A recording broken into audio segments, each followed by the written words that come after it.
మన యందు భక్తి శ్రద్ధలు ఉండి కార్తీక మాసం చెయ్యాలనే కుతూహలం ఉండి ఎక్కువ ఉత్సాహం ఉంటుందో వాళ్ళు కంపల్సరీగా కార్తీక మాసం ఆచరించండి. ఏ వయసు వారైనా పర్వాలేదు. అయితే మీరు అనుకుంటారు కార్తీక మాసం చేస్తే రోజు తెల్లవారి సాయంత్రం తలస్నానం చేయాలా అని. వీలుంటే చెయ్యొచ్చు. కొంతమందికి హెల్త్ ఇష్యూస్ ఉంటాయి, కానీ కార్తీక మాసం చేయాలనే కోరిక ఉంటుంది. అయితే వాళ్ళు మాత్రం మనకి కొన్ని తిథులు ఉంటాయి కదా, ఆ తిథుల్లో తలస్నానం చేయొచ్చు. మామూలుగా తలస్నానం చేయకపోయినా పర్వాలేదు. బట్ ఏం చేయాలంటే కొద్దిగా నేను చెప్పాను కదా ముందుగా స్నానం ఎలా చేయాలని 3 సార్లు ఆ మంత్రం చెప్పుకోండి. గంగే యమునేచ గోదావరి నర్మదా సింధు కావేరి అది ఉంటుంది మొత్తం. మీకు కావాలంటే దాన్ని నేను నెక్స్ట్ వీడియోలో మీకు చెప్తాను ఎలా చదవాలి ఏంటి అని.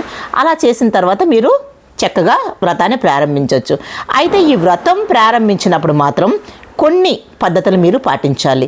ఏంటంటారా, ఈ కార్తీక మాసం ఆచరించినప్పుడు మీ చేత్తో వండుకున్న పదార్థాలు మీరు తినటం చాలా మంచిది. అలాగే మీరు ఒప్పన్నా తప్పన్నా సరే ఒకటి మాత్రం చెప్తాను, ఎవరు అంటే ఎంగిలి పదార్థాలు తినకూడదు. అలాగే ఇంకోటి ఏంటంటే భర్త లేని స్త్రీలు వంట చేస్తే ఆ పదార్థాలను కూడా మనం భుజించకూడదు. అలాగే కార్తీక మాసం ఆచరించినప్పుడు రాత్రిపూట భోజనం చేయకూడదు.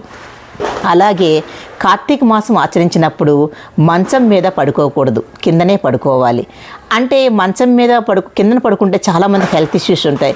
హెల్త్ ఇష్యూ ఉంది అంటే మాత్రం వాళ్ళు కార్తీక మాసం చెయ్యాలనే కోరిక ఉంటే మాత్రం వాళ్ళు మాత్రం మంచం మీద పడుకోవచ్చు.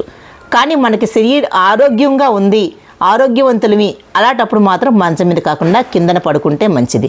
అలాగే అబద్ధాలు ఆడకూడదు అంటారు, కానీ మనం నిజ జీవితంలో కొన్ని సందర్భాలలో కొన్ని అబద్ధాలు ఆడతాం. అవి అంత పాపమేం చేయవండి. ఎందుకంటారా, అది అవసరాన్ని బట్టి ఆడే అబద్ధము అది ఒకరికి మంచి చేస్తుందంటే అలాంటి అబద్ధాలు నిజాల కిందే వస్తాయి.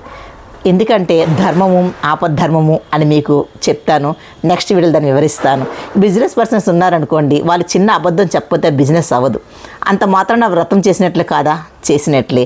అంటే మనం ఇతరులకు నొప్పించకుండా చెప్పే అబద్ధాన్ని నిజంతో సమానం. ఓకేనా? నెక్స్ట్ వీడియోలో ఇంకొన్ని టిప్స్ చెప్తాను.